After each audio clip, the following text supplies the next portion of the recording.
Well, he has positioned himself as the gentleman who refuses to mudsling. But you know the saying, and it seems to be proving true in Tim Scott's case, nice guys finish last. But Tim Scott still isn't giving up. He will be on that debate stage tonight, ready to kindly rumble. Yeah, we look forward to that. So joining us now, Matt Gorman. He is the senior advisor for Tim Scott's campaign. Matt, thanks very much for being with us. And I hope you like that intro. But let me ask you about the numbers before we get into the feel of the thing. Our 538 average, it shows Senator Scott is polling well behind his competitors. And really, all of them are polling just light years behind Donald Trump. Now, I'll ask you what I just asked our reporter, Mary Alice Parks. In a normal campaign, yeah, there's only two arguments. I'm right, the other guy's wrong. And if you're behind somebody, you go after him.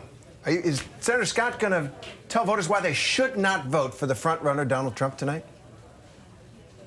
Well, first of all, thanks for having me. I believe, you look at that same polling, though, over half of Republican primary voters want an alternative to President Trump. It's a matter of who that alternative is going to be. And that's why we believe tonight, you mentioned kind of in your intro, we believe there'll be some policy contrast, but also, you know, Nikki and Ron will devolve into a slugfest. But at the end of the day, I think what I would expect from Senator Scott is asking who can win. Is it going to be a moderate who's coalescing the never-Trumpers like Governor Haley, or someone who's fallen 2/3 in the polls like Governor DeSantis, whose only thing that's consistent about his campaign is how much it's underwhelmed?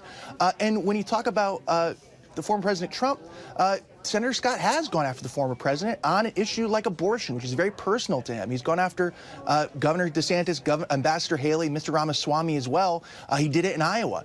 And so he believes that this issue is personal to him. You know, he might continue to press that contrast tonight.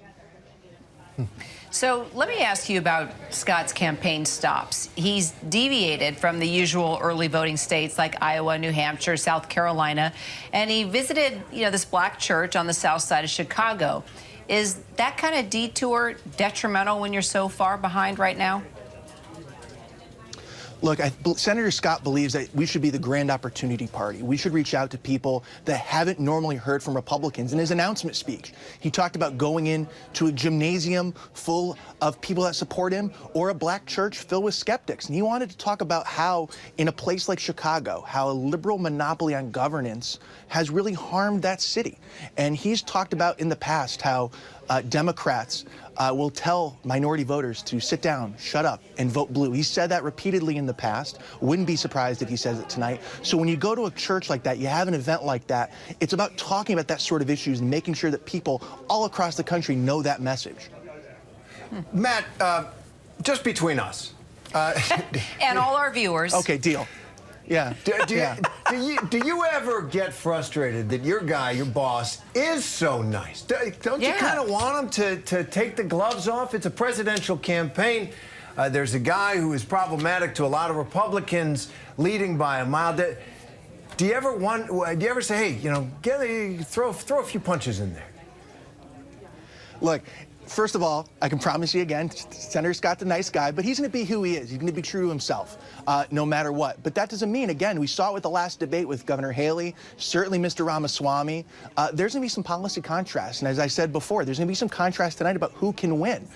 Unlike Governor Haley, unlike Governor DeSantis, President Trump didn't make Senator Scott's political career. So there are contrasts tonight, just like we saw in the last debate. Wouldn't be surprised if we saw it. He still means he's a nice guy, but when you're running for commander-in-chief, for president of the United States, voters deserve to hear the differences between the candidates. We'll hear it tonight.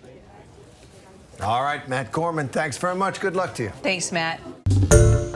Hi, everyone. George Stephanopoulos here. Thanks for checking out the ABC News YouTube channel. If you'd like to get more videos, show highlights, and watch live event coverage, click on the right over here to subscribe to our channel. And don't forget to download the ABC News app for breaking news alerts. Thanks for watching.